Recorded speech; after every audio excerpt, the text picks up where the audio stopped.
Okay, so we'll do a quick unboxing of this product. TONOR TD510 USB XLR dynamic microphone. Another on-air studio first. So ito, we'll do an unboxing.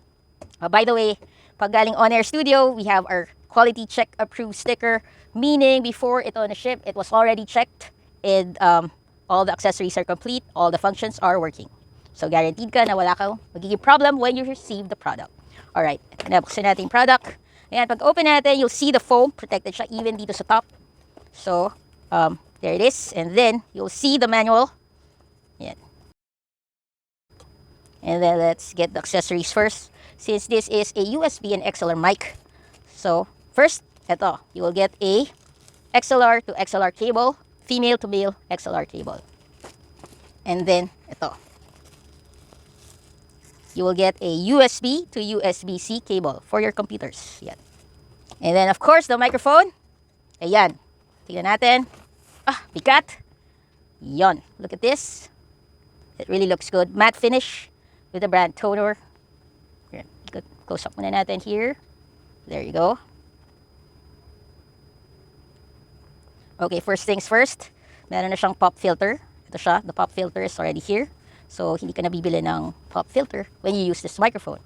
And then, you can see the buttons. The buttons here will work pag naka-USB mode ka. So, you have the plus, minus volume for headphone and mic.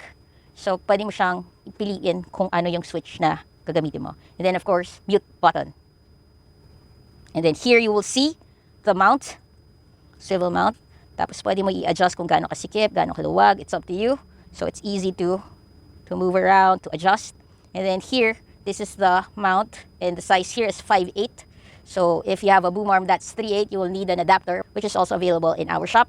Or if your boom arm already has an adapter, yun lang gagamitin nyo, and then kabit nyo na sa boom arm. And here, this sa back area, you will see na there's an XLR input and also a USB input since it is a USB XLR microphone. Tapos pwede mo siyang gamitin either lang, hindi pwede sabay. Pwede mong gamitin as XLR. Sa XLR, pwede mo ikabit sa audio interface, sa sound card, sa mixer, some video machines, as long as you use the right cable. Of course, the USB port, this one, you can plug it directly to your computer without using any sound card or interface. Magagamit na siya agad. And then, of course, the headphone output, 3.5mm size. Dito mo ipa-plug yung headphones mo para ma-monitor mo in real time yung audio mo. The polar pattern of this microphone is cardioid. So, meaning, kung saan lang siya nakatapat, nakaharap, yun yung maririnig mo. Nandun yung pinaka-clear area. And then, yung mga background, minimal lang. It depends on the volume na isa-set mo here. At kanyang audio resolution when you use the USB function is 24-bit, 96 kHz. So, maganda ang kanyang quality. Once again, this is the TONOR TD510 USB XLR dynamic microphone. This is already available in the link provided below. Another on-air studio first. Anyways, please like and subscribe. Bye-bye.